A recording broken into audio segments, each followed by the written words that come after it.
मसाई माता महिला ग्रामीण बिगर शेती सहकारी पतसंस्थेचा 21वा वार्षिक अहवाल संचालक मंडळ, सभासद आणि ठेवीदारांसमोर सादर करण्यात आला। वार्षिक अहवाल प्रसंगी पतसंस्थेला झालेला नफा, विविध ठिकाणी वितरित केलेले निधी व सभासदांना यंदा 2700 रुपये किमतीचा किचन सेट देण्यात येणार आहे। मसाई माता पतसंस्थेत जास्तीत जास्त सभासदांनी व्यवहार करावे असे आवाहन लक्ष्मीकांत शाह यांनी केले। वार्षिक अहवाल सादर करत असताना शैक्षणिक क्षेत्रात आपले नावलौकिक करणाऱ्या विद्यार्थ्यांचा सत्कार करण्यात आला। मसाई माता पतसंस्था दरवर्षी जनजागृतीसाठी आणि महिला भगिनींसाठी प्रेरणादायी व्याख्यानांचे आयोजन करत असते। आजच्या व्याख्यानातून खूप काही शिकण्यासारखं आहे। व्याख्यानाचा विषय जगण्यातील आनंदाच्या वाटा। सुप्रसिद्ध व्याख्याते डॉक्टर संजय कळमकर यांनी आपल्या व्याख्यानातून महिला भगिनींसह बांधवांची व विद्यार्थ्यांची मने जिंकून घेतली। मसाई माता पतसंस्थेची वाटचाल आता शेतकरी बंधूंपर्यंत पोहोचली आहे। निजामपूर सारख्या गावात शेतकरी बांधवांसाठी मसाई माता विविध कार्यकारी सोसायटीची दारे उघडून देण्यासाठी लक्ष्मीकांत शाह यांनी राज्य पातळीवर जाऊन सोसायटी मंजूर करून आणली। आता पुढील लक्ष वेअरहाऊससाठी असणार आहे। आई मसाई मातेची कृपादृष्टी आणि बहीण भावाचे प्रेम सोबत असल्याने मला काम करण्याची ऊर्जा मिळत असते। आजच्या वार्षिक अहवाल सादर करताना सभासद व ग्राहकांना सूचना देण्यात आल्या की आपल्या पतसंस्थेत जास्तीत जास्त संख्येने व्यवहार करावे।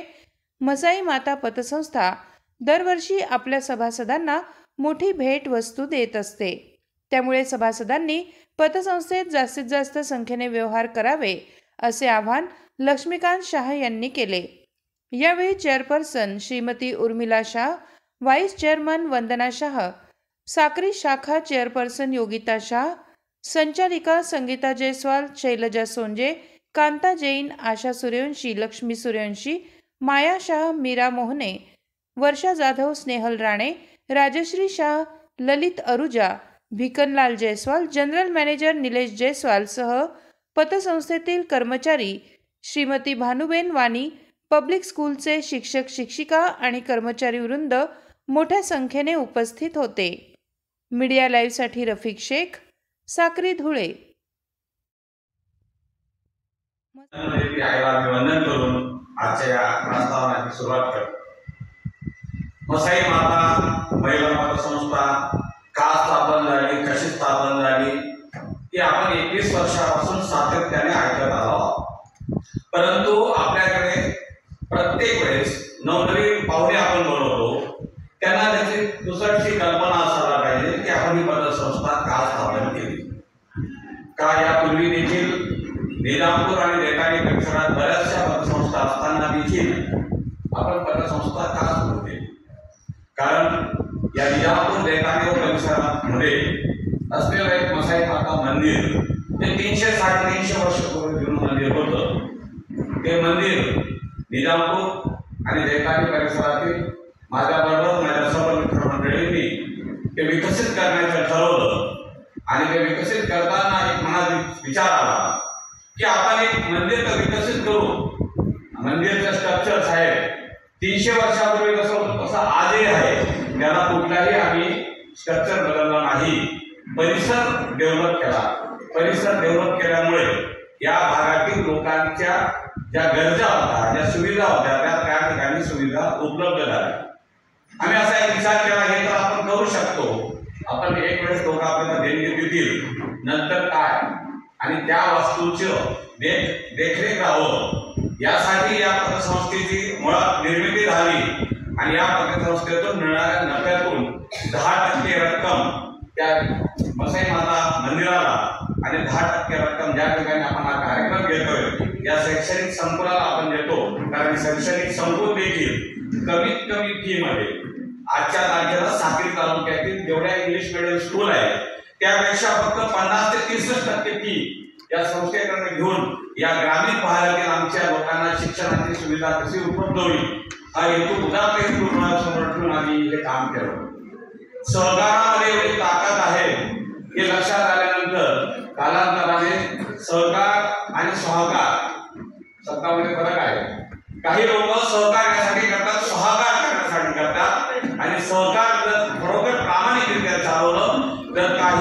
बनू शकतो. मोठमोठे सहकारी साखर कारखाने प्रामाणिकपणे जर चालवले असते तर या देशाची अर्थव्यवस्था त्या सहकारी कारखान्यावर पूर्ण चालली असते. पण सहकारी संस्थेमध्ये माझं प्रामाणिक मत आहे, कुठलाही राजकीय गंध येऊ नये. जर राजकीय गंध त्या सहकारी संस्थेमध्ये आला तर ती सहकारी संस्था उद्ध्वस्त व्हायला वेळ लागत नाही. या सगळ्या गोष्टींचा वापर करताना कोविडच्या काळामध्ये एक संकल्पना आली. आमच्या या पतसंस्थेच्या प्रसारण खंडामधून आम्ही एक ॲम्ब्युलन्स घेतली आणि ॲम्ब्युलन्स ना नफा ना तोटा या तत्वावर लोकांना सुविधा देण्यासाठी केली.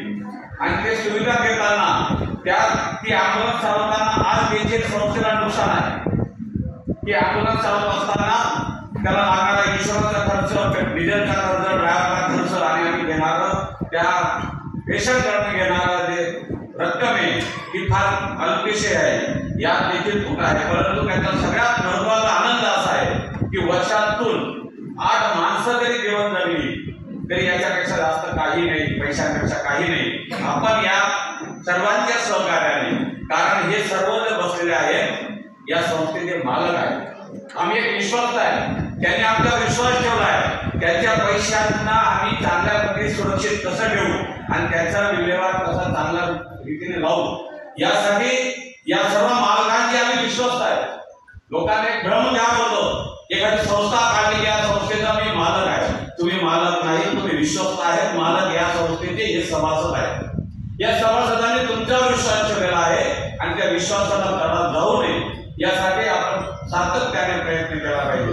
त्यात महत्वाचा विषय असा आहे, या ठिकाणी आमचे जेवढे सहकारी आहेत, माझ्याबरोबर माझ्याबरोबर काम करणारे सहकारी आहेत, त्या सहकाऱ्यांच्या या संस्थेमध्ये जर काही काम असेल तर कोणी कोणासाठी 1 रुपया खर्च करणार नाही. पण माझे सहकारी माझ्याबरोबर आल्यानंतर तेव्हा असा विचार करणार नाही की हे संस्थेचं काम आहे, आपण 1 रुपया खिशातून का काढावा. परंतु माझ्याबरोबर असलेले माझे सहकारी खांद्याला खांद्याला काम करणारे, त्यावेळेस ते फुलाची पाकळी ज्या काही संस्थेच्या कामासाठी गेलो असेल तर संस्थेत आजपर्यंत 1 रुपयाचं व्हाउचर आम्ही या ठिकाणी टाकलं नाही. आम्ही ठरवलं असतं तर लाखो रुपये संस्थेतून खाऊ शकलो असतो, परंतु ती प्रवृत्ती नाही. परमेश्वराने फार काय दिलेलं आहे, काही हे करण्याची आवश्यकता नाही. आणि मी तुम्हाला प्रामाणिकपणे सांगतो की गेल्या 21 वर्षापासून 25 वर्षापासून या देवीची मी जेव्हा सेवा करत आहे, मला माझ्या गरज पडली नाही. परमेश्वराने खूप काही दिलेलं आहे आणि सगळ्यात महत्वाचं माझ्यावर लोकांनी ठेवलेला विश्वास हा सगळ्यात महत्वाचा विषय आहे. की मी ज्यावेळेस एका संस्थेत क्लार्कची नोकरी मागत होतो, एका बँकेमध्ये नोकरीसाठी फिरत होतो आणि त्या माणसावर या समाजाने एवढा मोठा विश्वास ठेवला आणि या विश्वासाला आयुष्यात कधीच करा जाणार नाही एवढी या ठिकाणी मी ग्वाही देतो. आणि सगळ्यात महत्वाचं आपल्या सर्वांना विनंती आहे की आपल्या पतसंस्थेत अजून देखील फक्त 30 ते 35% लोक व्यवहार करतात. जर येणाऱ्या काळामध्ये तुम्ही व्यवहारच करणार नाही तर आम्ही कुठल्याही परिस्थितीत तुम्हाला कुठलीही भेट वस्तू देणार नाही. आणि येणाऱ्या काळात आणखी तुम्हाला सांगतो, जर तुम्ही अशाच पद्धतीने फक्त भेट वस्तू घेण्याच्या निमित्ताने जर सभासद होत असाल ते सगळ्यात वाईट आहे. संस्थेमध्ये तुम्ही व्यवहार करा. व्यवहार केल्यानंतर संस्था वाढेल. संस्था वाढली म्हणजे 2 पैसे मिळतील आणि त्या 2 पैशामधूनच तुम्हाला आम्हाला परतफेड करायची आहे. तुम्हाला आजपर्यंत 21 वर्षामध्ये तुम्ही त्या काळामध्ये 500 रुपयाचा, 1000 रुपयाचा, 5000 रुपयाचा शेअर घेतला असेल तर आतापर्यंत या संस्थेने 21 वर्षामध्ये किमान 25,000 रुपये या लोकांना शेअरची रक्कम वस्तू रूपाने आणि डिव्हिडंडच्या रूपाने परत दिलेली आहे. आणि येणाऱ्या काळात देखील आमचा असा मानस आहे की या सभासदांना चांगल्या वस्तू आम्ही कशी देऊ शकतो याच्यासाठी तुम्ही व्यवहार कराल तर देणार. या ठिकाणी आणखी तुम्हाला ही जनरल मीटिंगचा विषय नाही, परंतु सगळी उपस्थिती त्यामुळे सांगतो, यावेळी जी काही भेट वस्तू दिली जाणार आहे त्याच्या सुद्धा 2 क्रायटेरिया राहणार आहेत. ज्यांनी या वर्षभरामध्ये कुठलाही व्यवहार केला नसेल त्यांना 500 रुपये भरल्याशिवाय ती भेट वस्तू मिळणार नाही. आणि यानंतर या सर्वांच्या संमतीने, कारण मी नंतर हा कार्यक्रम संपल्यानंतर आपल्या वार्षिक भेटीचे विषय राहतील, कारण सरांना आपण यावेळेस थोडासा पॅटर्न बदलला. का बदलला? एक पावसाचं वातावरण आणि साहेबांना आपल्याला शिरपूर येथे कार्यक्रम आहे म्हणून अगोदर कार्यक्रम आणि कार्यक्रम संपल्यानंतर सगळ्यांना विनंती कोणी जायचं नाही. जनरल मीटिंग होईल. जनरल मीटिंगचे सगळे विषय होतील. काय भेट वस्तू दिली जाणार ते त्यावेळेस डिक्लेअर होईल. जो कोणी उठून गेला तिथे नोंद राहील त्याला भेट वस्तू मिळणार नाही. या ठिकाणी लक्षात घ्या. सर्वांनी पूर्ण कार्यक्रमासाठी देश कुठला आहे त्यामध्ये भारताचा नंबर हा खूप खाली आहे, म्हणजे 23-24 आहे. आणि आपल्या आधी पाकिस्तानचा नंबर आहे की जिथं डिझेल 500 रुपये लिटर आहे, जिथं लोक फक्त ट्रेन खातात, झोपायला जागा नाही, घर नाही. पाकिस्तानी लोक आपल्यापेक्षा आनंदी आहेत आणि भारतातले लोक मात्र सगळं असून सुद्धा आनंदी नाही, अस्वस्थ आहेत. हे का आहे त्याचे थोडेसे विचार आपण निश्चितपणे करू. ते सर्वांनाच लागू पडेल असं नाही, पण हा विचार करता करता जुन्या लोकांकडे जर आपण गेलो की जुना काळ किती समाधानी होता. त्या काळामध्ये करमणुकीचे साधन नव्हते. आमचे आजोबाच्या वयाचे लोक इथं बसलेले आहेत आणि त्या काळी एकच साधन होतं करमणुकीचं, मला वाटतं रेडिओ. आणि तो रेडिओ लटकावून गावामध्ये गावातले लोक देखील करायचे, कारण रेडिओ खूप कमी लोकांकडे असायचं आणि ते आवाज खूप मोठा करायचे. कशाला? आमच्याकडे रेडिओ आहे आणि बाकीच्यांना ते बरं वाटायचं की आम्हाला ऐकायला मिळते, तुम्ही आवाज मोठा करा. त्याच्या पलीकडे त्याचा काही फायदा नव्हता. पण रेडिओला इतकं महत्व होतं, तुम्हाला सांगतो, हुंड्यात सुद्धा रेडिओ द्यायचे. म्हणजे नवरदेव सांगायचा मला हुंड्यात रेडिओ मिळाला, म्हणजे त्या काळामध्ये लग्न झाल्यावर 2 रेडिओ घरात यायचे.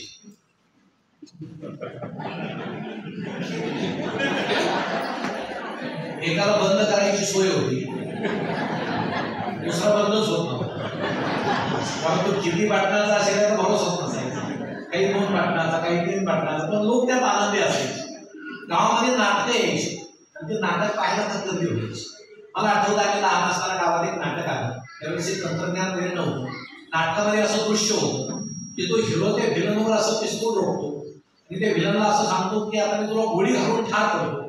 त्यांना असं म्हणायचं आणि मागून पडद्यामागून एखादा फटाका वाजवायचा, असं ते दृश्य होतं. कारण माईक वगैरे नव्हते त्या काळामध्ये आणि तो आवाज झाला की व्हिलनला पडायची, गोळी सुटली बघ. आम्ही सगळे मुलं बसलेलो, सगळं गाव झालं. ते हिरोनं असं पिस्तूल रोखलं आणि तो व्हिलनला असं म्हणतात की तुला आता गोळी घालून ठार करतो. असा नुकताच पावसाळा सुरू झालेला होता, मागच्याला काळीच पेटेना, 1 काळी 2 काळी फटाकाच पेटेना, आवाज तरी येईल.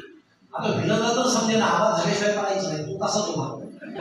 हिरोला समजेना गोळी का सुटेना, म्हणजे आवाज काय येईना. आणि आम्हाला वाटतं गोळी कुठली असेल, आता सुटेल कोण सुटेल. मागच्याची काळी पिटी संपली पण फटाक पेटेना. शेवटी डायरेक्टरच्या लक्षात आलं काहीतरी घोटाळा झाला, म्हणून त्यांना हळूच पडद्या खालून सुरा सरकवला आणि तो हिरोला असा म्हटला, आज जरा अडचण आहे, यानं मार. आता हिरोच होता, हुशार होता. तो त्या व्हिलनला असं म्हटला, तू इतका गोष्ट आहेस, तू गोळी वाया घालण्याचं सुद्धा लायकीचा नाही, आज मी तुला सुऱ्यानं मारतो नाही.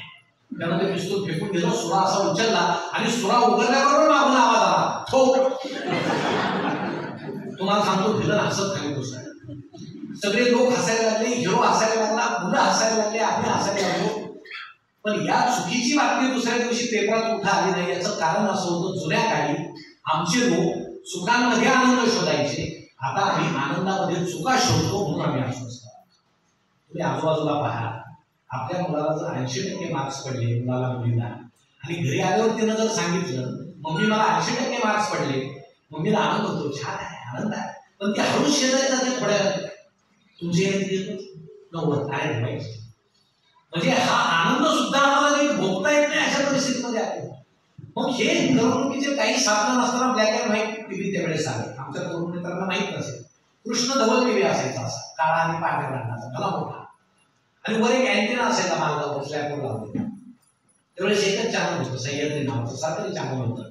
त्यात भ्रष्टाचाराच्या बातम्या नसायच्या, म्हणजे भ्रष्टाचार नव्हता असं नाही, पण चॅनल सरकारी होतं, म्हणजे सांगण्याची सोय नव्हती. आता खाजगी असल्यामुळे उद्या होणार आजच सांगतात. आणि ते चित्र कधी स्थिर नसायचं, चित्र हलायचं, त्यात असं लाटा उसळायच्या, मुंग्या यायच्या, मग त्या बाई यायच्या बातम्या द्यायला, त्यांचा चेहरा असा सरकारीच होता. मग त्या आनंदाची बातमी तसाच चेहरा, दुःखाची बातमी तसाच चेहरा, मग ऐकणारे सुद्धा तसेच चेहरे ऐकायचे. असं सगळं शांतपणे सांगायचं. बाई सांगायचे आज हवामान शांत राहील, पण त्याच हलायचे. लोक म्हणायचे या चालतायत, हवामान कशा शांत राहील, मध्ये मुंग्या यायच्या त्या टीव्ही. असं ते मस्त कृष्ण धवल टीव्ही, वर एक अँटेना ठेवलेला होता, त्याच्या शेजारी बांबू ठेवलेला असायचा, कशाला, चित्र स्थिर करायचं. मग रामायण महाभारत मालिका सुरू असली की ज्याच्या घरात टीव्ही आहे तर सगळ्यांनी मालिका बाहेर जमायचं, एकाला दरवाजात उभा करायचं, दुसऱ्याला मार्गावर उभा करायचं बांबू जोडून.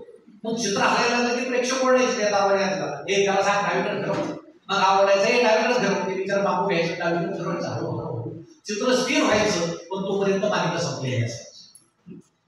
टीव्ही जरी कृष्ण धवल असला, काळा पांढरा असला, तरी त्यातून मिळणारा आनंद मात्र रंगीत होता. कारण जुन्या काळी त्यामध्ये एक समाधान होतं. ते समाधान आता आम्ही हरवत गेलो. नवीन टीव्ही आले, रिमोट आला, लहरीपणा आला, एक चित्र आम्हाला 2 मिनिटाच्या वर 1 मिनिटाच्या वर पाहावंसं वाटत नाही. आणि तंत्रज्ञानानं आता इतका वेग घेतलाय. काल परवा मी एक बातमी वाचली, आता टीव्हीचं एक नवीन मॉडेल येते साहेब. कसं आहे, त्याला रिमोटची गरज नाही, पाहणाऱ्याने डोळे मिटले ते आपण बंद होणार. आता शंका आहे काय, पाहणाऱ्यानं जर कायमचे डोळे मिटले तर त्या मॉडेलचं काय करायचं? ते त्याच्याबरोबरच पाठवायचं का परत सुरू करायची काही सोय असेल? पण असेल ती गंमत आहे, कारण हे तंत्रज्ञान वेगानं वाढलेलं आहे. आणि हे सगळं कमी होतं म्हणून की काय, मोबाईल आहे. मोबाईल चांगल्या गोष्टीसाठी आहे. सगळ्यांचे व्हॉट्सअप ग्रुप आहे, त्यावर काय माणसं सापडतात, पैसे जमा होतात, चांगले विचार आदान प्रदान होतं. पण गमती सुद्धा घडतात. तुम्ही जुनं घर पहा, आई वडील मुलगा मुलगी जर जुन्या घरामध्ये तुम्ही जर आठवली तर उठल्याबरोबर वडील स्नान करायचे, देवपूजेला बसायचे. आई पटकन स्नान करायची, तुळशीवर नावानं समोर बेरायची, तुळशीला पाणी घालायची. आमच्या घरातली तरुण मुलगी अंगण झाडायची, अंगण सारवायची आणि घरातला तरुण मुलगा व्यायाम करायचा, असं पूर्वीच्या घरात. आता तुम्ही मला सांगा, असे 14, 5, 6 माणसाच्या घरात आहे, तुम्ही उठल्याबरोबर काय करता? काय करता? सगळे आहे मोबाईल पाहतात. जगाचं काय, जगाचं काय झालं असेल? मग रात्री कोणतरी गेलेला असतो, पहाटेच त्याचा फोटो येतो, रात्री हे गेले. मग पहाटे काय करायचं? ओळखीचा असं नाही तर स्वभाव पूर्ण श्रद्धा केली, 4-5 दोरडा पण द्यायचे. आता आपल्याकडे दुप्पटच आहे, 10 टाका, काय फरक पडत नाही. त्याच्या खाली दुसरा एखादा फोटो येतो, आज यांचा वाढदिवस आहे, म्हणजे यांचा जन्म झाला, जगावर किती कुठे उपकार ते वरचेच फुले यांना टाकून द्यायचे. म्हणजे मेला तरी तेच, आला तरी त्यात काही भावना नाही, संवेदना नाही. असं आभासी जग आमचं पहाटपासून जे सुरू होतं, संपूर्ण कुटुंब त्या आभासी जगामध्ये वावरतं आणि आम्ही सगळं वास्तव मात्र विसरून जातो. पूर्वी वडील घरी आले संध्याकाळी तर मुला धावत जायचं, बाबा रे बाबा ते बाबा त्याला उचलून घ्यायची, दिवसभर भेट असायची. बाबा पटापट पोराचे मोठे घ्यायचे, पोरगं बाबाचे मोठे घ्यायचे. आई पाहायची, दिवसभर बाप त्याची भेट नाही, किती विहंगम दृश्य आहे, किती चांगलं दृश्य आहे, किती छान हे भेट. आता ते दृश्य बदललं असं मी म्हणत नाही. आताही पप्पा येतात, पोरगं धावत जातं, पप्पा आले पप्पा आले, पप्पा त्याला उचलून घेतात, ते त्यांच्या खिशाला मोबाईल येतो, पळून जातात. मग पप्पाला समजतं आपल्यासाठी आलाच नाही. म्हणजे आता ज्या बापाच्या खिशात मोबाईल नाही त्याच्याकडे मुलं येतील की नाही याची सुद्धा शंका आहे. असं हे जग निर्माण झालेलं आहे. म्हणजे कुणी गेलं ते आम्ही केलं. व्हॉट्सअप आहे, फेसबुक आहे, सगळ्याचे फेसबुक आहे, त्यावर आपला चेहरा चांगला नसेल दुसरा फोटो टाकतात. चेहरा चांगला असेल की रिक्वेस्ट जास्त आहे, फ्रेंड रिक्वेस्ट. प्रत्यक्ष पाहिल्यावर सुद्धा माहिती काही टाकतात, ती सेन्सॉर नसावी, नसले डॉक्टर टाकून नेहमी डॉक्टर आहे, कोणी तपासायला. आणि फेसबुक मुळे आम्हाला जागतिक चिंतेची सवय लागली आहे. आमच्या ताईंना मी एक गंमत सांगतो, मी आता घरी गेल्यावर काय करा, तुमचा फोटो टाका फेसबुकवर आणि खाली फक्त असं लिहा, मला सर्दी झाली, लोक पाहिजे. काय गंमत होती का? जगातल्या तुम्हाला हजारो पेमेंट्स येतील, ओळख नसताना मॅडम अमुक गोळी घ्या, मॅडम याचा मदत लावा, त्याची वाद घ्या, याचा काढा घ्या. आणि घरात बायको शिंकत फिरते, हाताच्याकडे पाच सुद्धा नाही. म्हणजे घरातल्या बायकोचं घेणं नाही. फेसबुकवरची कोण कुठली आणून की बाई मॅडम अमुक घ्या, घेतलं बरं घ्या. आमच्या शेजारी माणूस शिकते तिकडं पाहायचं नाही, फेसबुकवरच्या अनुभवाला सल्ले द्यायचे. असं जागतिक दुःख आमच्या वाटत आहे. आमच्या तरुणांची सखी बहीण लागण्याची आहे, यांना दुःख नाही. ऐश्वर्याचे दुःख नाही, यांना लग्न झालं, यांना फार दुःख.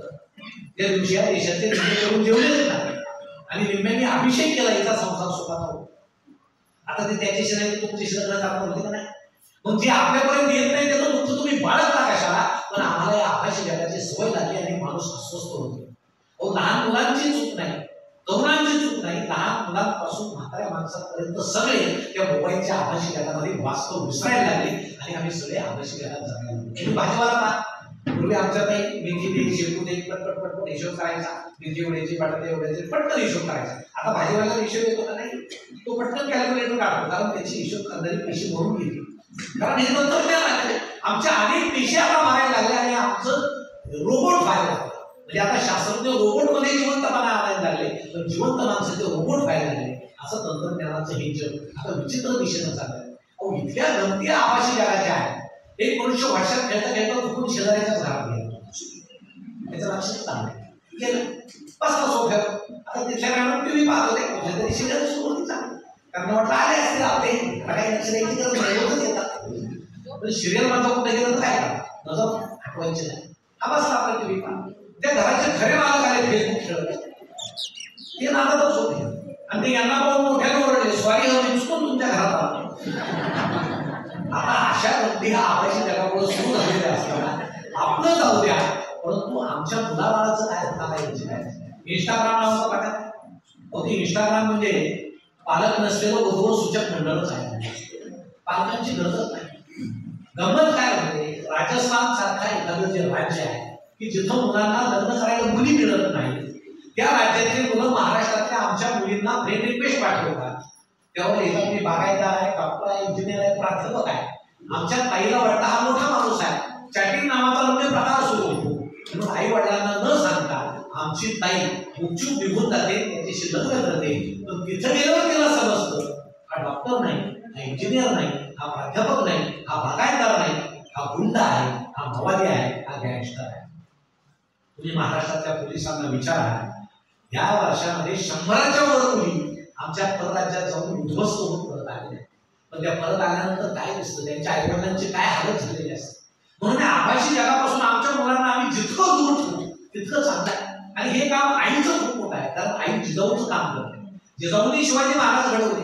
शहाजी तर काय मोहिमेवरच असायचे. आता आमची शहाजी कुठल्या मोहिमेवर असतात काय सांगायचं, पण ते असतात मोहिमेवर असतात. पण जिजाऊचं हे काम आहे की मुलाकडे कसं लक्ष द्यावं, मुलीकडे कसं लक्ष द्यावं. आणि मग आम्ही विनाकारण म्हणतो मुलं मुली बिघडली. अहो पुन्हा जगाला तिथे यायला लागले. तुम्ही नीट अभ्यास करा. जुना काळ किती सकस होता. आमचे जुने लोक जंगलामध्ये ज्यावेळेस अग्नीचा शोध लागलेला नव्हता त्यावेळेस कच्च्या भाज्या खायचे, कारण पचन व्यवस्था त्यावेळेस चांगली होती. कुणीतरी अग्नीचा शोध लावला, भाज्या शिजायला लागल्या, त्यात मसाले पडायला लागले. आमच्या जिभेला इतकी चव लागायला लागली, इतके मसाले पडायला लागले की पचन संस्था बिघडायला लागली. माणसं पुन्हा कच्च्या भाज्या खायला. आम्ही पुन्हा जगामध्ये चाललो. आमचे जुने लोक जंगलामध्ये कपडे घालत नव्हते, कारण लज्जा नावाचा विषय नव्हता. एकमेकाला भेटत नव्हते. एका दोघे भेटले, लज्जा निर्माण झाली. झाडाच्या साडीपासून वस्त्र तयार झाले, झाडाच्या पानापासून वस्त्र तयार झाले. नदी पाहून गावं बसले आणि माणसं कपडे घालायला लागले. आपल्या पिढीपर्यंत आपल्याला पूर्ण कपड्यात आहोत. मग तुम्ही जर सध्या आजूबाजूला पाहिलं तर आम्ही पुन्हा जुन्या काळात वाटचाल करतो. चांगली पॅन्ट 1000ला आहे, फाटली ते 2000ला आहे. सध्याची परिस्थिती अशी. काल परवा एका कॉलेजमध्ये गेलो पुण्याला, समोर तरुण तरुणींचं टोळकं येताना दिसलं. बॉम्ब स्फोटात उद्ध्वस्त झाल्यासारखं दिसत होतं. कुणाच्या इथं फाटलंय, कुणाच्या इथं फाटलंय, कुणाच्या पॅन्टी गोळ्या शिरल्या. आणि आई सांगते तो माझा वजा नाही का जास्त पॅन्ट फाटलेला, तो माझा आहे. आता हे नवीनच आहे. मग पूर्वी कपडे फाटले तर लाज वाटायची. आई सांगायची बाळ शाळेत जाऊ नको, मी रफू करते. तुझ्या बिचारीला ठेवत का असेल, आपण कपडे फाटके नको. कारण पूर्वी घराची प्रतिष्ठा ही फाटक्या कपड्याशी निगडीत असायची. आता जितके कपडे जास्त फाटलेले तेवढी आमची प्रतिष्ठा जास्त. असं जर विचित्र होत चाललं तर आम्हाला आनंद मिळणार कुठला आणि कसा म्हणून एक लक्षात ठेवा, आमचा आनंद जो हिरावला आहे ना तो आपण स्वतःच विकून टाकलाय. तो आपल्या आजूबाजूला आहे, आपण तो सापडत. आमच्या मुलाला किती मार्क्स पडले पाहिजे, प्रत्येकाला 90च्या पुढे मार्क्स पडले पाहिजे, प्रत्येकाला 95च्या पुढे मार्क्स पडले पाहिजे. पालक असे मार्क्सवाले झालेले आहेत. आता रशियाचा मार्क्स वाद झाला, आता भारतात तो मार्क्स वाद सुरू झाला. अहो काल परवा 12वीचा निकाल लागला, मला समजलं आमचा एक मित्र खूप रडतोय का मुलाला कमी मार्क्स पडले. म्हणून आम्ही सांत्वना त्याच्या घरी गेलो. तो रडत होता, त्याची बायको रडत होती आणि मुलगा समोर बसलेला होता. आता मुलाला वाटतं आईला पाडताय, आपण थोडंसं रडलं नाही. त्याला खाली मान घालून रडत होतं, खोटं खोटं. आता आम्ही गेलो त्या वडिलांच्या कानात मी एकच वाक्य बोललो, तेवढा एक बंद झाले, डोळे पुसले, चहाला. मी म्हटलं आता रडायला का, अजिबात नाही. मी काय म्हटलं त्यांच्या कानात, म्हटलं की बाबा कधी कधी अनुवंशिकतेचा सुद्धा परिणाम असतो. अहो आई बाबाची मिळून मार्क सुद्धा पोराचे इतके होत नाही. तुम्ही कशाला त्याच्या मार्काची अपेक्षा करता. पण आम्हाला त्याला मार्क्स पडले पाहिजे. सगळ्यांना 90, 95, 99 सगळे डॉक्टर झाले पाहिजे. आणि आता डॉक्टर व्हायला 90%च्या पुढेच मार्क्स पाहिजे असं काही नाही. 65% सुद्धा डॉक्टर होतो. कारण डॉक्टर तयार करणारे कारखाने आम्हाला गेले. आमच्याजवळ पैसा 55% पूर्ण घ्यायचं, 55 लाखाची बॅग घ्यायची, वॅक्सिन पूर्ण घेऊन घेतो. आणि माझं तर असं मत आहे की कमी मार्काचे खूप डॉक्टर झाले पाहिजे या देशामध्ये, त्याशिवाय या देशाची लोकसंख्या कमी होणार नाही. आणि असे 50 वर्ष डॉक्टर झाले तर माझ्या डोळ्यापुढे चित्र उभं राहतं. 10 वर्षानंतर या समाजाचं काय होईल. एक पेशंट ज्यावेळेस ऑपरेशन थिएटरमध्ये गेलं डॉक्टरांबरोबर, त्याला पाहिलं कोपऱ्यात हात पडलेला होता. पेशंट घाबरला. तो म्हटला डॉक्टर साहेब ऑपरेशन थिएटरमध्ये हात कशाला. डॉक्टर म्हटले माझं पहिलंच ऑपरेशन आहे. ऑपरेशन सक्सेस झालं तर हा हात मला, नाही झालं तर तुला पाया जाणार नाही.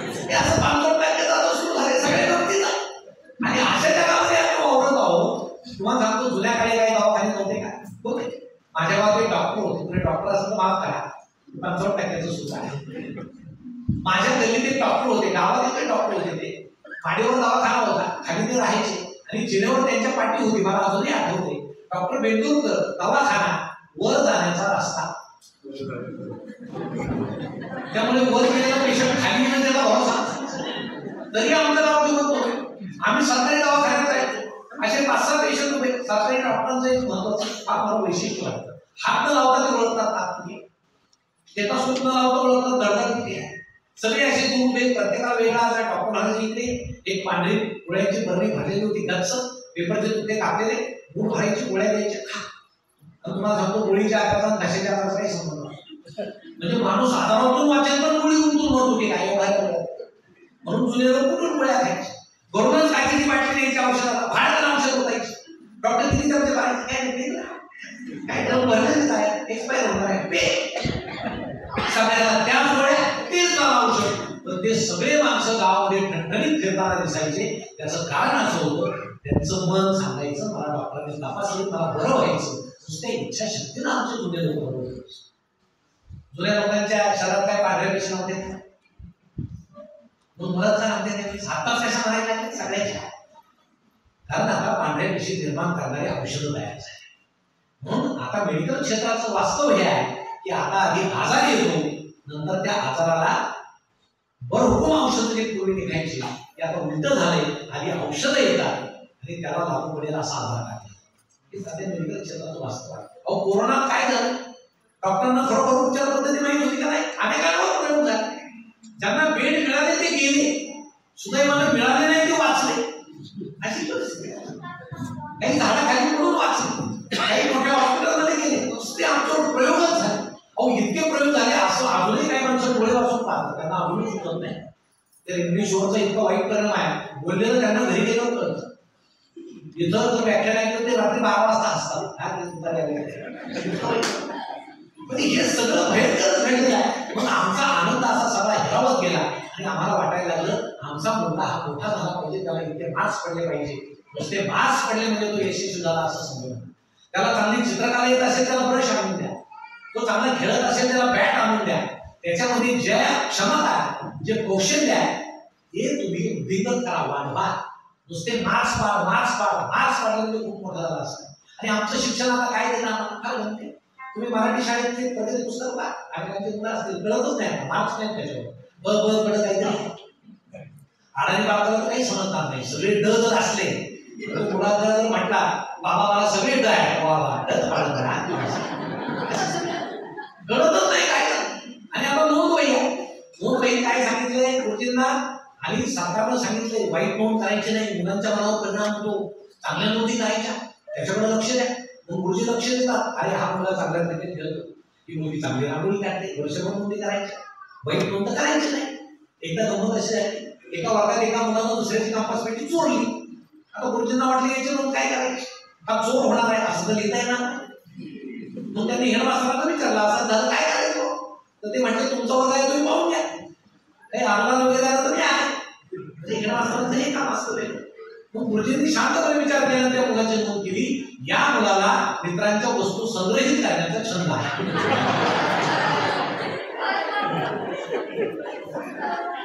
आता ही नोंद जर 8वीच्या मॅडमला पाहिजे आणि त्यांना जर असं वाटतं की मुलाला प्रोत्साहन दिलं पाहिजे तर त्यांची कर सुद्धा जागेवर राहणार नाही अशी परिस्थिती. असं ते आमचं शिक्षण आहे, शमी पाहिजे. आणि कुठं कुठे लोकांना शिकवायला वेळ आहे, कोणी शिक्षक असतील त्यांना माहिती. सगळे जनगणना आहे, निवडणूक आहे, सर्वे आहे, लिंक्स आहे, मला मुलांना शिकवायचं सोडून सगळं झालं. मग एक साहेब जेव्हा स्पर्धात गेले, गुरुजींना त्यांनी सांगितलं सगळ्यात हुशार मुलगा वगैरे केला. साहेबांनी त्याला विचारलं 7वी किती, तो म्हटला 35. साहेब म्हणजे सगळ्यात हुशार म्हणजे हाच आहे. म्हणजे कसं काय म्हणजे बाकी सारे 35च्या आतच म्हणतात, हा निदान 49 पर्यंत आला आहे. आणि तुम्ही जसा आम्हाला शिकवायला वेळ द्या, याला मी 49 पर्यंत आणणार. हे पूर्व माध्यमिकला जातं. आता माध्यमिकला तर त्याचं वय संस्कारित असतं, तिथं अभ्यासक्रम कसा पाहिजे त्यावर संस्कार झाले पाहिजे, आहे का तसा. आमच्या नागरिक शास्त्राच्या मुलांनी जर उभं केलं, एखाद्या मुलाला जर विचारलं मला राष्ट्रपती राजवंत दिला ते आणि तो जर असं म्हटला रात्री रात्री पहाटे उठते काय करायचं? बरोबर नाही चूक आहे. सर म्हणतील चूक आहे, पण सर तुम्ही पाहता की नाही रात्रीच पाळाले, पहाटे आले शब्दबुद्धी झाला, आठवड्याला उठली. अहो हे बाहेरची लोकशाही आमच्या पुस्तकापेक्षा 100 वर्षाला पुढे गेली. कुठे तुम्ही शिकवत बसता? आमच्या मॅडम शिकवतात 18 वर्षापूर्वी आले की बापाला जागा प्राप्त होतो, मग मुलगा घरी जातो, बापाला दिवस उजाडतो, त्याचं लक्ष असतं वाटत नाही बापाला जाते. 5 वेळा तरी बापला जात नाही. मला सांगता येईल 18 पूर्ण व्हायला यांना काही मिनिटं बाकी असतात. मग आपल्याला खरं म्हणताना 5 नंतर सुरू एखादी गाडी येते, बाबाच्या हातात काहीतरी दिलं जातं, मग बापा हे मुलाला समजत नाही. वर्गातलं नागरिक शास्त्र आहे ते बाहेरच नाही. आणि या दगडक्यामध्ये आमचा मुलगा महाविद्यालयाचा, आता आमचे काही कॉलेजचे मुलं असते, कॉलेजला ऍडमिशन घेताना कसं घेतात? मी फक्त ऍडमिशन घेणार, कॉलेजला येणार नाही, क्लासेसला जायचं. आणि सरांनाही गरज असते की बाबा, कारण मुलं असते तर आम्ही टिकू आमच्या पद्धती. म्हणून हे असं सगळं कोचिंग क्लासेसला महत्व आलं. महाविद्यालयाचे वर्ग कोर्स पडायला, उच्च शिक्षणात सुद्धा उच्च कुठे लागले. शिक्षकांचा मुलांवर विश्वास नाही, मुलांचा शिक्षकांवर विश्वास नाही, आणि समाजाचा दोघांवरही विश्वास नाही, अशी आमची शिक्षण पद्धती सुरू झाली. मग यामध्ये काय करायचं? एका इंजिनिअरिंगची गंमत तुम्हाला सांग. इंजिनिअरिंगच्या मुलांनी एक चार्टर्ड विमान तयार केलं आणि सगळे प्राध्यापक त्यात बसवले. आणि त्या वर्गाचा जीएस आला आणि म्हटला सर्व प्राध्यापकांना तुम्ही आम्हाला जे ज्ञान दिलं ते वापरून आम्ही ह्या चार्टर्ड विमानाची मशिनरी वगैरे इंजिन तयार केलेले आहे. काय झालं असेल? सगळे प्राध्यापक म्हणजे चला खाली, हे यांनी तयार केलेले उतरा. सगळे उतरले, प्राचार्य तसेच बसून. एक प्राध्यापक म्हणले सर ऐकलं नाही काय, हे आपल्या देवत्यांनी तयार केले, उतरा. प्राचार्य म्हटले माझ्या विद्यार्थ्यांवर पूर्ण विश्वास आहे, मला खात्री आहे हे विमान उडणारच नाही.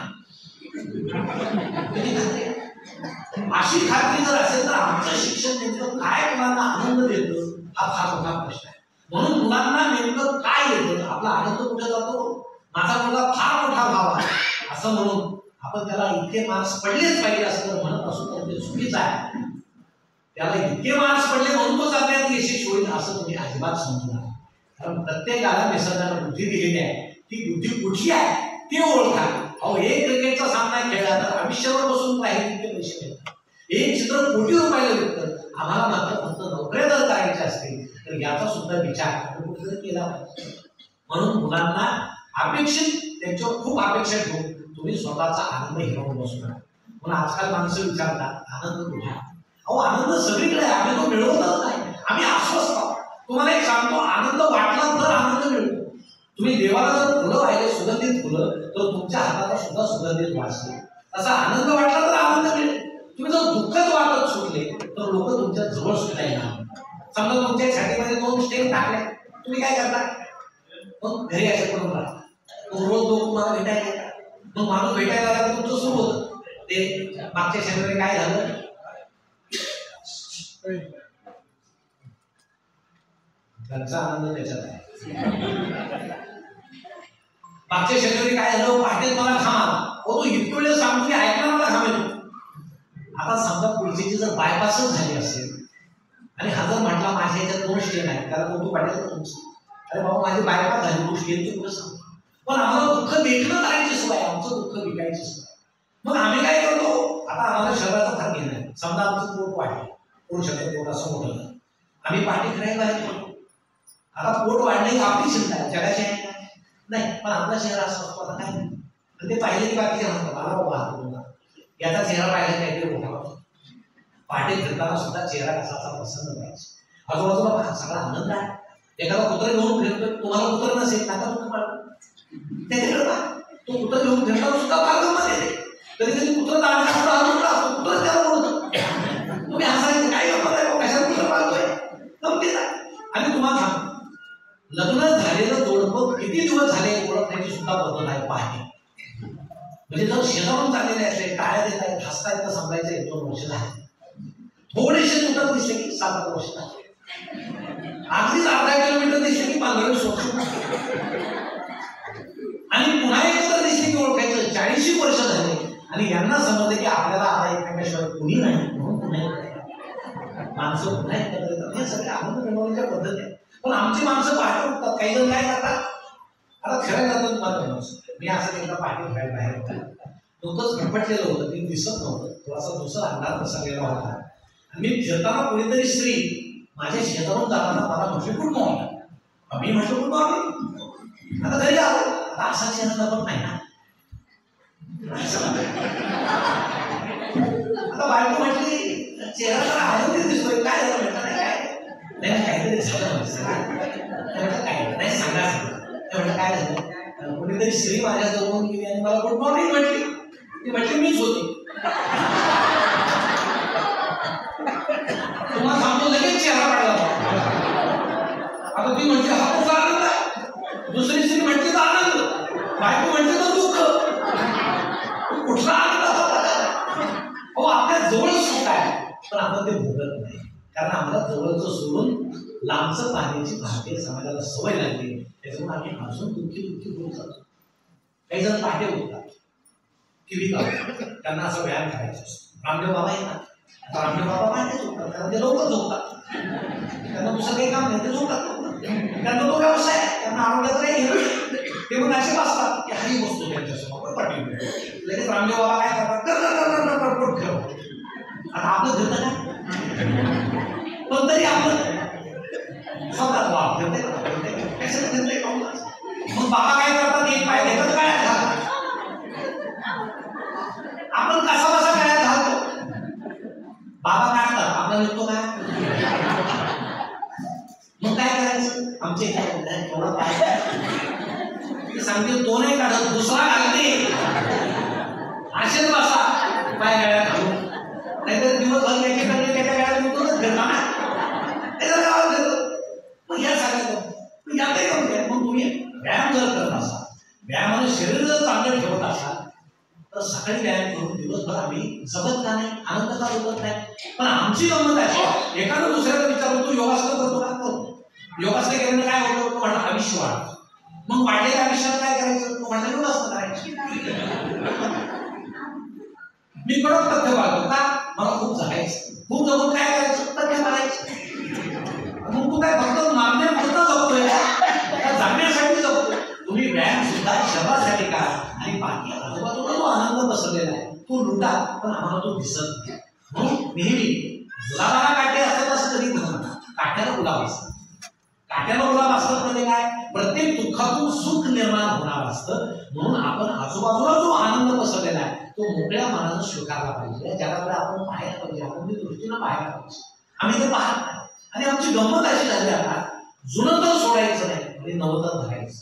आता या जुन्या पिढीनं आम्हाला जे शिकवलं ते आमच्यापर्यंत आलं, पण आता आमची पिढी पुढच्या पिढीनं ते देत नाही. म्हणून कुठेतरी खंड पडत चाललंय, कुठेतरी समाजामध्ये हे सगळं प्रदूषण वाढत चाललंय.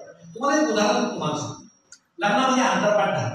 आता त्याच्या याचे लग्न आहे आपल्यावर धरतात का, काही धरतात काही नाही. माझ्या वेळेस धरला होता आम्ही मी आजोबाला विचारलं काय धरतात, तर ते म्हटलं जुन्या घरी काय होतं, फोटो वगैरे काही नाही, कॅमेरा वगैरे काही नाही. मग वडील घरी येऊन मुलाला सांगायचे त्या अमुक गावाच्या मुलीशी तुझं लग्न जमलं. मुलगी काळी गोळी उंच गोष्टी काही माहीत नसायची, तो हो म्हणायचं. मग मुली जाऊन सांगायची तू अमुक गावात एक मुलगा आहे त्याच्यात तुझं लग्न जमलं, फोटो नाही काही नाही, हो म्हणायचं. मग लग्नाला उभे राहायचे, मुंडावळ्या बांधायचे, मुंडावळ्या अशी चेहरा दिसत नाही पाहिजे. मग अंतरपाठ धरायचे का, लग्न झाल्याशिवाय एकमेकाला पाहता नाही आलं पाहिजे. मग ते धोतर असं धरायचे. मग लग्न झालं सगळे लोक राष्ट्रीय झाले की ते अंतरपाठ खाली करायचे, मग हे एकमेकाला पाहायचे. अरे हाय काय पदरी पडलं बघितलं झालं. आता गंमत अशी आता लग्न जमल्याबरोबर काय होतं, तो व्हिडिओग्राफर आहे तुमच्या दोघांमध्ये असे काय हिरोईन दिसतंय, चला आपण प्री वेडिंग घेऊ.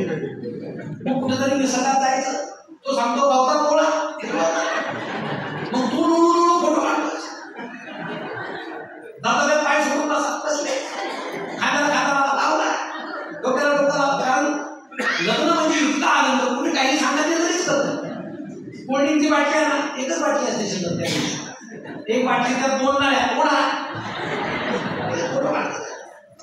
कधी कधी ती फुकते हे ओढतो, ती त्याच वेळेस ओढते. बावळत आहे काय अडचण नाही, समजत नाही हा आपल्या मोठे प्रॉब्लेम. असं ते प्री वेडिंग, आता तर ते प्री वेडिंग सेन्सॉर करायची वेळ आली, कितीतरी बाहेर होत चाललंय. मग एका बाजूला प्री वेडिंग सुरू आणि दुसऱ्या बाजूला हे अंतरपाठमध्ये ताणून अंतरपाठ करतायत.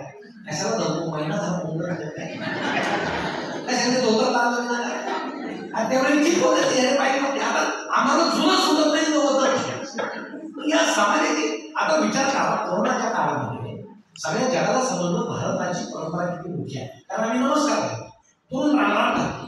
मोदी साहेबांना सुद्धा बाकीचे राष्ट्राध्यक्ष म्हणते तुमचे लोक बघा कोरोना येण्याच्या आधीपासून हातात हात देत नाही, दोनच नमस्कार घालतात, ही परंपरा आहे.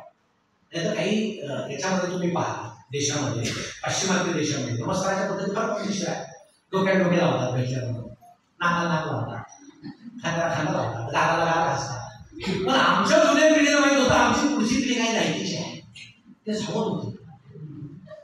तुम्हाला सांगतो एखादी पाश्चिमात्य पद्धत जर आपल्याकडे असतील तशी तर आपले काही माणसं घरीच गेले नसते, ते दिवसभर रस्त्याने नमस्कार करतच फिरले असते. कुणी भेटले की नाका नाका दाराला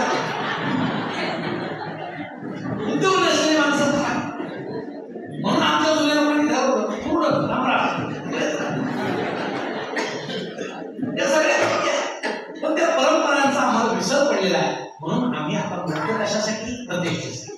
ठीक आहे, आमच्या लक्ष्मीकांनी समजा मुलाचं लग्न केलं 20 लाखाची, त्यांच्यात क्षमता होती म्हणून घालायची, मी घालायची नाही. पण आता आरक्षण नावायची वेळ आहे. कशाला आली? आमची वाडी गेली, शेती गेली, फक्त प्रतिष्ठेमुळे, खोट्या प्रतिष्ठेमुळे. त्याच्या लग्नात 5 पदार्थ होते, आमच्या लग्नात 10 करायचे. कशाला करायचे? लोकांना 15 खाऊ घाला, काही फरक पडत नाही. कोरोनाच्या काळात लग्न झाले, किती लोक होते लग्नाला? 10 ते 15, 20. मग ते प्रपंच काय सुखी झाले नाही का? झाले. याचा अर्थ काय? आशीर्वाद द्यायला फार लोकांची गरज नसते. पण कोरोना संपल्याने आमचे पुन्हा सगळे लोक आशीर्वाद द्यायला. अहो जुना काळ तुम्ही पाहिलं व्हायचे, आमच्याकडे ते गव्हाची लापशी करायची, भांडा गुळाचा भांडा करायची, एका खोलीत अशी झाकून ठेवायची, दुसऱ्या दिवशी पंगत बसायची. आता पूर्वी सुद्धा पुरुषच आधी बसायची, अजून सुद्धा तसंच आहे. त्यात काही बदल झालेलं. स्त्रिया म्हणतात आमच्याकडे उद्धार झालाय, काही उद्धार झाले अजून एक पंक्ती तुम्ही नंतर या. मी एकाला विचारलं स्त्रियांनंतर का बसतात, ते म्हणते गप्पा मारत होता. पुरुषाचं कसं आहे, तो भरभर मिळून रवंथ तरी गावभर फिरायला मोकळा होतो. तुमचं काय कराय, आम्हाला कामं असतात. मग तुमचं जेवण नव्हतं. मग पहिली पंक्ती पुरुषाची गावातले सगळे ते वयानं त्या दमेल्या लापशी घ्यायची आणि त्या लापशीमध्ये ते करायचे त्या पंक्तीमध्ये. आणि बाबा करायचे त्या पंक्तीमध्ये, बाबा करायचे. मोबाईल होते त्या काळामध्ये. बाबा काय करायचे त्याचं कारण वेगळं होतं. ते अंदाज घ्यायचे स्वयंपाक किती शिल्लक आहे, पंगत तेवढी होती. शेवटची पंगत जर मोठी बसली तर ते पळत जायचे त्या लापशीच्या खोलीमध्ये, तिथे बाबा उभे असायचे. ते सांगायचे अरे फार मोठी पंगत बसली, आता लापशी तर पुरणार नाही, लापशी एवढी एवढीच राहायची. मग गावामध्ये लोक म्हणजे आले काय त्यांच्या लग्नात गोड पदार्थ पुरला नाही, तर ते बाबा म्हणायचे काय काळजी करू, आपल्याकडे आयडिया आहे. म्हणजे लोखंडी पहार जी असते ती तापून ठेवलेली असायची, जरा लाल झाली. मग ते बाबा काय करायचे, ते पहार घ्यायचे, त्या लापशीच्या ढिगाऱ्यात खूप जायचे आणि ती पहार खुपसल्याबरोबर त्या सगळ्या लापशीला करपट वास लागायचा. मग ते लोक खात नसायचे, मग थोडी थोडीच वाढायची. मग नाकाजवळ आणायचे, नको नको लापशी. आता खरं म्हणजे हा विनोद आहे की वेदना आहे, ही गरिबीची वेदना आहे.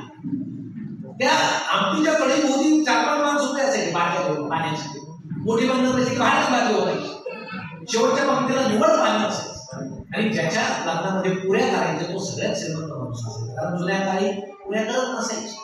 मग पुऱ्या कोण करायचं, केटरिंग नसताना केटरर्स तर नसायचे. मी पाहिलं आमच्या गावामध्ये एका श्रीमंताचं लग्न होतं आणि आमच्या गावाच्या सगळ्या म्हाताऱ्या स्त्रिया त्या पुरीच्या कडे मोठी बसलेल्या त्या गुडघेवर करू आणि तरुण स्त्रिया काय करायच्या, मुद्दा मारायच्या, त्या म्हातारीजवळ न्यायच्या. म्हातारी काय करायची, गुडघ्यावर ठेवायची, त्याच्यावर थाप मारायची आणि कडे ठेवायची.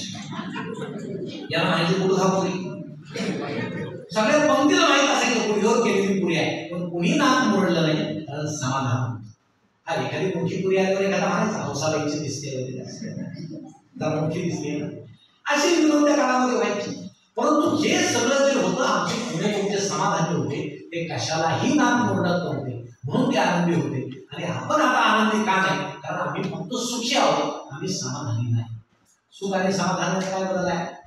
समोर पंचपावलाचं ताट आहे म्हणजे सुख आहे, पण ते पचत नाही म्हणजे समाधान. झोपायला फोमची जागी आहे, सुख आहे, पण तेवढं झोपच लागत नाही म्हणजे समाधान. आणि आमचा एखादा कामगार, एखादा शेतकरी, एखादा प्रामाणिक मनुष्य ढेकाळ पडला तरी 2 मिनिटात घोरू लागतो, कारण त्याच्या मनामध्ये समाधान आहे. आमच्या प्रमाणे ते नाही. आम्ही अस्वस्थ आहोत. नुसता पैसा आहे, भौतिक सुख आहे, तंत्रज्ञान आहे, पण आम्हाला स्वस्थता नाही, म्हणून आम्ही अस्वस्थ आहोत. आणि माझं काही खरं नाही, जगाचं काही खरं नाही असं आपण म्हणतो. त्यात चूक आहे. कारण आम्हाला जर आनंदी राहायचं असेल तर आजूबाजूचा आनंद आम्ही शोधला. आता वय झालेले आमची माणसं काही म्हणतात, जसं आमचं वय होत जाईल आनंद संपला. काय आनंद आहे? आमच्याकडे दुर्लक्ष करायला लागले, घरात आम्हाला विचारत नाही. आता मी त्या वयातला नाही, परंतु मी नेहमी सांगत असतो की जसं जसं वय होत जाईल जगण्याची पद्धत आपण बदलली पाहिजे. आयुष्यभर तुम्ही करते होता, आता तुम्ही करते राहू नका, मुलाच्या हातात देऊन टाका. आयुष्यभर तुम्ही हिरो होता, आता प्रेक्षक व्हा. मुलाला करू द्या. तुम्ही कधी काही घेतल्यावर काय काय माहिती केली आहे, तो मुलाला विकला, तुम्हाला विचारलंच नाही. कोणाच्या सांगितलं विकला तुम्हाला नाही. काही बोलू नका, काही बोलायचं. मुलगा नवीन टीव्ही आणतो रंगीत, आणल्याबरोबर सुनेला आणि मुलाला बोलून म्हणायचं तुम्हाला माझी किती काळजी आहे, मला कमी दिसायला लागलं म्हणून तुम्ही छोटा टीव्ही विकला आणि मोठा टीव्ही आणला. त्या मुलाला सुद्धा मला लाज वाटेल की आपण वडिलांना विचारायला पाहिजे. हे चालण्याची पद्धत आहे. एका खेड्यामध्ये पारावर म्हातारे बसले होते. एक जण दुसऱ्याला म्हटला, अरे काळ इतका वाईट आलाय, माझी सून मला चहा देताना डोक्यावर पदच घेत नाही. दुसरा म्हटला, मला चहाच देत नाही. तुला पदार्थ काय बोलले का? गुपचूप घे ना. कारण आता या सगळ्या गोष्टी कराव्या लागणार. आणि माझं स्पष्ट मत आहे, जसं वय होत जातं निसर्ग आपल्या मदतीला येईल. आपल्याला कमी ऐकायला, कारण आपल्याविषयी फार चांगलं तरी बोलत नाही, म्हणून निसर्गाने केली सोय. हळूहळू धैर्यवान ठाम धैर्यवान, पण तरी आम्ही काय करतो ते गोंडूस खाना घालतो, नंतर पुन्हा पुन्हा सून फार मुली काय मला बोले त्याच्यापेक्षा नकारा होते. धैर्यवान बोलू दे सुनेला, नुसतं असायची त्याला तिला नंतर लाज वाटेल, मला काही सांगू कशाला बोलायचं. जसं वय होत जाईल आम्हाला कमी दिसायला, कारण ते निसर्गाने केलेली सोय आहे. कारण आम्हाला पाहण्यासारख्या जगात काही राहिलेलं नसतं. तर आम्ही पुन्हा पुन्हा जाणं ढापणाचे चष्मे लावून पाहतो आणि पुन्हा पुन्हा आता विचार करा, तुम्ही चष्मा लावल्यानंतर त्रिवेणी तुम्हाला दिसेल का? नाही दिसणार. काहीतरी दुसरं दुसरं चाललंय चालू द्या, पण चष्मा लावून राहण्याने काय बिघडले? व्हायचं का व्हायचं? तुम्हाला दुःख होईल. म्हणून निसर्ग ठेवतो आपण तसं राहायला पाहिजे. वृद्ध लोकांनी एक लक्षात ठेवा, जन्म होता वेळी जो आनंद होतो तोच वृद्धपणे सुद्धा मिळू शकतो. जसं निसर्ग सूर्य उगवल्यानंतर आभाळामध्ये गाली पसरलेली असते, तसं सूर्य मावळताना सुद्धा आभाळामध्ये गाली पसरलेली असते. म्हणजे आपण आपल्या आयुष्याच्या शेवटी सुद्धा आनंदाने जगू शकतो. फक्त कसं जगायचं, कारण आता ज्येष्ठांची समस्या फार वाईट आहे. माझे एक ओळखीचे बाबा आहेत, ते म्हटले मला वाचता येत नाही तरी मी 2 पेपर लावलेले आहेत. मी वाचतच नाही. का लावले? सकाळी पेपरवाल्याने दार वाजवल्यावर मी त्याला फक्त एवढंच सांगतो की बाबा तू दर महिन्याला बिल नाही, मी पेपर वाचत नाही, पण निदान रोज सकाळी दार वाजून हे बघ की मी अजून जिवंत आहे. कारण 3-3 दिवसांनी जर सांगायला लागलं, बाप गेला, आई गेली, वास यायला लागल्यावर मुलं जर अमेरिकेतून यायला लागली. कोरोनाच्या काळामध्ये व्हिडिओ कॉन्फरन्सिंगद्वारे दाखवायचे. माझ्या वडिलांची तरी त्याला दाखवा, व्हिडिओ म्हणून दाखवा, साधनावर ठेवा, या बाळाकडे किती पैसे झाले तुमचे पाठवून देतो. इतका बोलणेपणा. म्हणून मुलं अमेरिकेत आहे, चीनमध्ये आहे, रशियात आहे, याचा आनंद बाळगू नका. कमी कमवणारा मुलगा तुम्हाला जीव लावणारा जर तुमच्याजवळ असेल तर ते तुमचं फार मोठं मानलं. एक प्राध्यापक लागले, दोन्ही मुलं अमेरिकेत होते.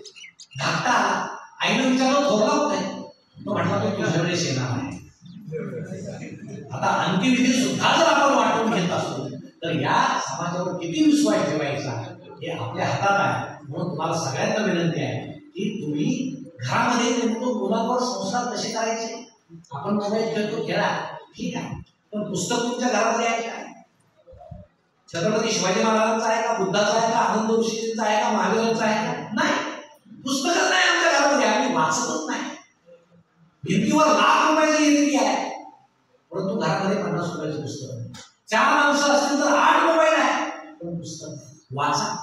जुना काळ, जुने लोक आमचे वाचायचे, म्हणून ते सकस होत गेले, त्यांचा विकास होत गेला. आता आम्ही वाचनापासून तुटलो आणि आमचं सगळं तुटलं. का वाचा? तुम्हाला नंतर सांगा. एका कॉलेजमध्ये एक तरुण मुलगा रोज पुस्तक वाचायचा, जायचा, रोज वाचायचा नाही.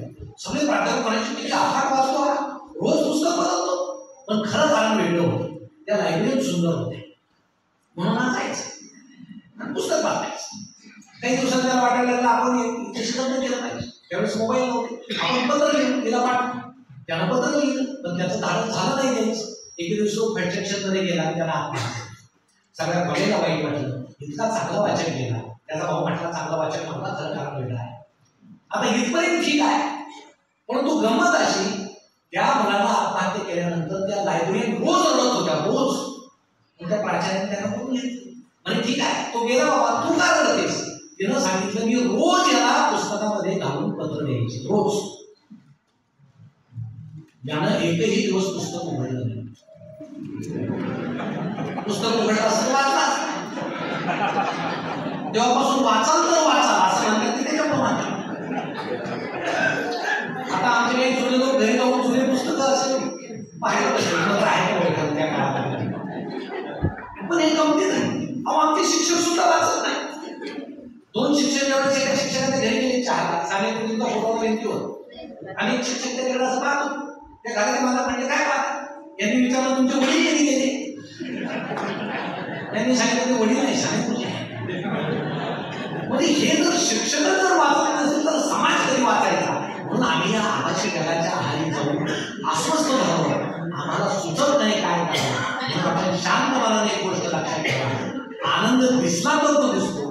तुम्ही पहा आपल्या मनाचं दुःख असेल ते आपण होत आहे, जग दुःखी नाही. त्याला ढग दिसला ढगात तुम्ही पहा, लहान मुलाला काय दिसेल? कॅडबरी दिसेल, चॉकलेट दिसेल. लहान मुलीला काय दिसेल? बाहुली दिसेल, परी दिसेल, कारण तिच्या मनामध्ये ते विश्व तयार असतं. स्त्रियांना काय दिसेल? त्यामध्ये एखादा नवीन पद्धतीचा दागिना आलेला आहे, तो दिसेल नाही, कारण मनामध्ये ते असतं. पुरुषांना काय दिसेल ते मी सांगत नाही, सांगण्यासारखं काय दिसेल फार अवघातच लागेल मला सांगायला. मग जग तसंच आहे, आपलं मन जसं आहे तसं आपल्याला जग दिसतं. म्हणून आपलं मन आपण अत्यंत समाधानी ठेवलं पाहिजे. आपण समाधानी राहिलो की हे जगही समाधानी राहील, आणि आपल्याला निश्चितपणे वाटेल की ही आनंदाची ठेव, आनंदाची ठेव आपण जाण्याकडे ठेवू, आणि आपल्या घराची आर्थिक ठेव आपण लक्ष्मी गांधींच्या पतसंस्थेत ठेवू, असं निश्चित आपल्याला वाटेल. त्यासाठी मी आपल्या सर्वांना शुभेच्छा देतो आणि आपली माफी मागतो की साहेबांना माहीत आहे की शिरपूरला त्यांचेच मित्र आहेत, तुम्हाला तिथं मिळवून जाणं फार गरजेचं आहे. असंच कधीतरी पाऊस नसताना, शांत वातावरण असताना, आणि अजून तुमची मोठी संख्या असताना अजून आनंदाच्या वाटा निश्चित शोधण्यासाठी मी इथे येईल. तोपर्यंत सुंदर जाण्यासाठी मी आपल्या सर्वांना शुभेच्छा देतो आणि थांबतो. धन्यवाद.